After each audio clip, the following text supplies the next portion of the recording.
পঢ়াৰ প্ৰতি যে তাইৰ প্ৰবল এটা ইচ্ছা আছিলে মই দেখা পাইছিলোঁ। তাই বাৰে বাৰে মোক কৈছিলে ছাৰ মোৰ একমাত্ৰ লক্ষ্য মই ডক্টৰ হৈ বা ইঞ্জিনিয়াৰ হৈ ডাঙৰ IAS অফিচাৰ হৈ মই এই দুখীয়া ৰাইজক সেৱা কৰা। আসসালামু আলাইকুম। আজি মোৰ লগত আছে ইমৰানা বেগম। তাইৰ অত্যন্ত হেঁপাহ এগৰাকী ভাল ডক্টৰ বা ইঞ্জিনিয়াৰ হোৱাৰ। লিখা পঢ়াত যথেষ্ট মেধাসম্পন্ন। আৰ্থিক অনাটনৰ বাবে আজি ইমৰানাৰ সেই সপোনটো যেন আদৰোৱা হৈ ৰ'ব।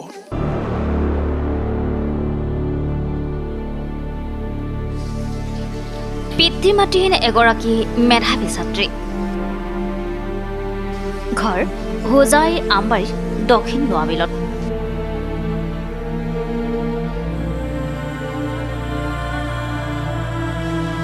দুচকুত তাইৰ অযুত সপোন, ভালদৰে লিখা পঢ়া কৰি সমাজৰ হকে কিবা কৰি যোৱাৰ হেঁপাহ। বহু ঘাট আৰু প্ৰতিঘাতৰ মাজত হাইস্কুল শিক্ষান্ত পৰীক্ষাত উত্তীৰ্ণ হৈছে সুখ্যাতিৰে।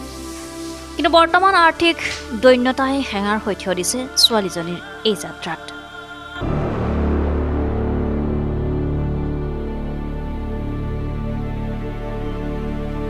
চাকিৰ পোহৰত অধ্যয়ন কৰি অতি ভাল ফলাফল প্ৰদৰ্শন কৰিবলৈ সক্ষম হৈছে হাইস্কুল শিক্ষান্ত পৰীক্ষাত।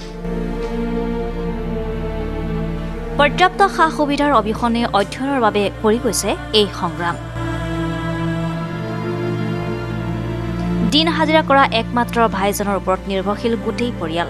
তেনেস্থলত কেনেকৈ বাস্তৱায়িত হ'ব তাইৰ সপোন?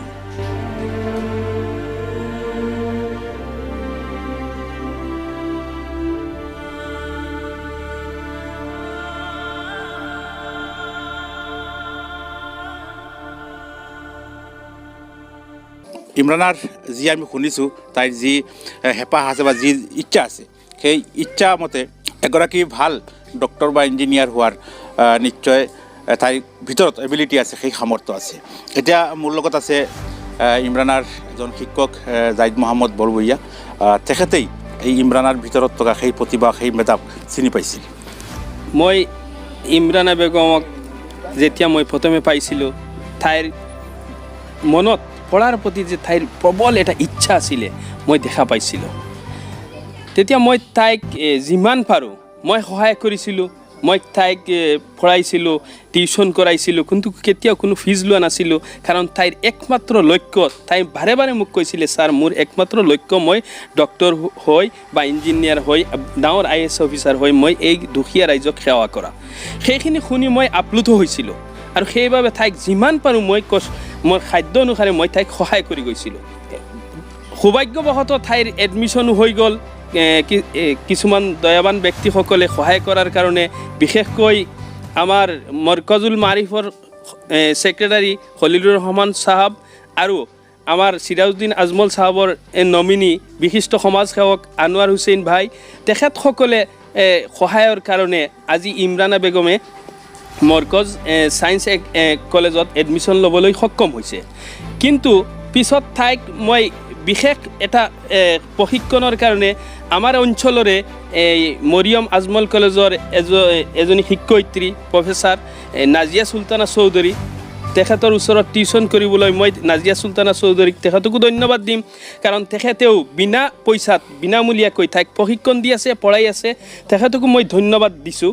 আৰু এতিয়া এই পঢ়াৰ সময়তে তাইক কিতাপ পত্ৰ ল'বলৈ তাইৰ বিশেষ অসুবিধা হৈ আছিলে। তাইক একো কিতাপ কিনিব পৰা নাছিলে, ইমান দুখীয়া যে তাইক কিতাপখিনি কিনিব পৰা নাছিলে। এতিয়া এইখিনি খবৰ পাই আমাৰ পূব জাননীৰে জাকিৰ হুছেইন লস্কৰ চাহাবে তাইক অলপ সহায়ৰ হাত আগবঢ়াইছে। তাইৰ কিতাপখিনি কিনিবৰ কাৰণে তাইক অলপ পইচা দিছে। তাৰ বাবে মই জাকিৰ হুছেইন লস্কৰ চাহাবক অশেষ ধন্যবাদ জ্ঞাপন কৰিছোঁ। আচ্ছা ছাৰ, আপুনি ইমৰানাক লিখা পঢ়া কৰাইছে, তাই যিটো সপোন দেখিছে বা যিটো তাই ভাবিছে ভৱিষ্যত হ'ব, সেই এবিলিটি তাইৰ আছে নেকি? তাইৰ ইমান এবিলিটি আছে। দুৰ্ভাগ্যবশতঃ এইবাৰ পৰীক্ষা নহ'ল। তাই যিখিনি প্ৰিপাৰেশ্যন লৈছিলে সেই হিচাপে তাই যদি পৰীক্ষা দিলে হয়, তাই মোক প্ৰতিশ্ৰুতিও দিছিলে যে ছাৰ ছায়েন্স আৰু মেথছত অন্ততঃ মই 100ৰ 100% পাই মই দেখুৱাম, 100ৰ 100 পাই দেখুৱাম। কিন্তু তাই তেনেকুৱা প্ৰিপাৰেশ্যনো লৈছিলে, মই জানো তাই প্ৰিপাৰেশ্যন লৈছিলে, কিন্তু দুৰ্ভাগ্যবশতঃ পৰীক্ষাটো নহ'ল। সেইবাবে তাই গণিত আৰু বিজ্ঞানত তাই যথেষ্ট ভাল নম্বৰ পাইছে আৰু তাই ছয়টা ছাবজেক্টত লেটাৰ পাই 85.5% পাই ডিষ্টিংশ্যন সহ তাই উত্তীৰ্ণ হৈছে। সীমিত সা সুবিধাৰ মাজত থাকি তাই যে ইমানখিনি আগুৱাব পাৰিছে আৰু এটা ভাল ৰিজাল্ট কৰিব বুলি আমি জানিব পাৰিছোঁ ছাৰৰ পৰা। সেয়া সঁচাকৈ ইমৰানৰ ভিতৰত যে কিবা এটা মেধা আছে বা তাইৰ টেলেণ্ট আছে সেইটো আমি ধৰিব পাৰিছোঁ। আমি শিক্ষাপ্ৰেমী ৰাইজৰ এই ভিডিঅ'টোৰ জৰিয়তে অনুৰোধ কৰিছোঁ আপোনালোকে ইমৰানৰ সেই সপোনবোৰ বাস্তৱায়িত কৰাৰ বাবে আপোনালোক আগুৱাই আহক আৰু যাতে ইমৰানে যি সপোন দেখিছে সেই সপোনটো সফল কৰি বাস্তৱত ৰূপায়িত কৰি আমাৰ সমাজত সেৱা কৰিব পাৰে। ইমৰান, তুমি কি ক'বা লাষ্টত? মানে আমি যিটো আশা কৰিছোঁ তুমি ভালদৰে লিখা পঢ়া কৰি এজন ভাল ডক্টৰ বা ইঞ্জিনিয়াৰ হ'ব পাৰিবা, আহি আমাৰ সমাজত সেৱা কৰিবা, সেয়া বাস্তৱত হ'বনে নাই? হ'ব। তুমি চেষ্টা কৰিবা?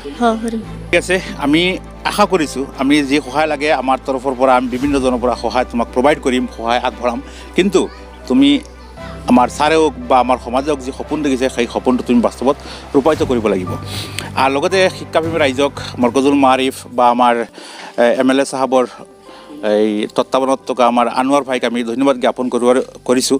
স্পেচিয়েলি ধন্যবাদ জ্ঞাপন কৰিছোঁ জাকিৰ দাই আমাৰ খবৰটো শুনি পেলাই তেখেতে ইমৰানক প্ৰথম বৰ্ষত যিখিনি কিতাপ পত্ৰ লাগে তাৰ পইচা তেওঁ ইতিমধ্যে আগবঢ়াইছে। আৰু আপোনালোকক অনুৰোধ কৰিছোঁ যদি আপোনালোকে কিবা সহায় কৰিব বিচাৰে ইমৰানক সহায় কৰক, যাতে যি সপোন দেখিছে ইমৰানে সেই সপোনটো সম্পূৰ্ণ হয় আৰু বাস্তৱত ৰূপায়িত হয়, আমাৰ সমাজত আহি আকৌ ইমৰানে সেৱা আগবঢ়াব পাৰে। আমি সিহঁতক ধন্যবাদ জনাই আছোঁ যে মৰকজুল মাৰিফৰ ছেক্ৰেটাৰী খলিলুৰ ৰহমান চাহেবৰে আমি ধন্যবাদ দি আছোঁ যে আমাৰ 10,000 টাকাৰ জেগাত 5,000 টাকা তাই এডমিশ্যন লৈছোঁ, 5,000 টাকা আমাৰ মাফ দিছে।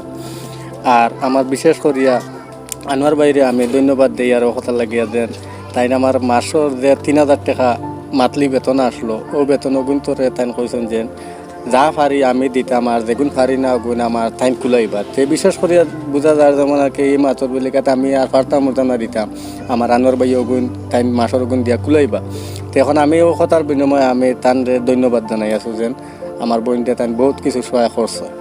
আর এর বাদে দিয়া আমার বর্তমানে বই পুস্তক লাগিয়া আমি বর্তমানে আটকে গেছি, আমি হারিয়ার না বই দিতাম, খাতা দিতাম, ইউনিফর্ম বানাইয়া দিতাম, আমি আজিরা কাম করি আর আজিরা কাম করার বাবদে গিয়ে আমি এই জিনিস আমি দিতে পারিয়ার না দেওয়ার কারণে আমার জাকির হোসেন ভাইয়ে ফুনিয়া তাইনও বহুত সাহায্য করছেন আমার তাইন বর্তমানে আমার বইয়ের পয়সায় আর দিয়া তাইন কুলাইয়া দিতরা বর্তমানে বহুত আগ বাড়াইছেন আমার স্যারে নিয়া যে স্যারে আগ বাড়াইনির কারণে আজকে আমি বুঝাই এডমিশন লইতে পারছি। আর যদি স্যারে পড়াইতে না আগ বাড়াইতে না তইলে আমি অতখান আগ বাড়াইতে পারলাম না। মানে এইখিনি কয় মই বিদায় লৈছোঁ, ধন্যবাদ।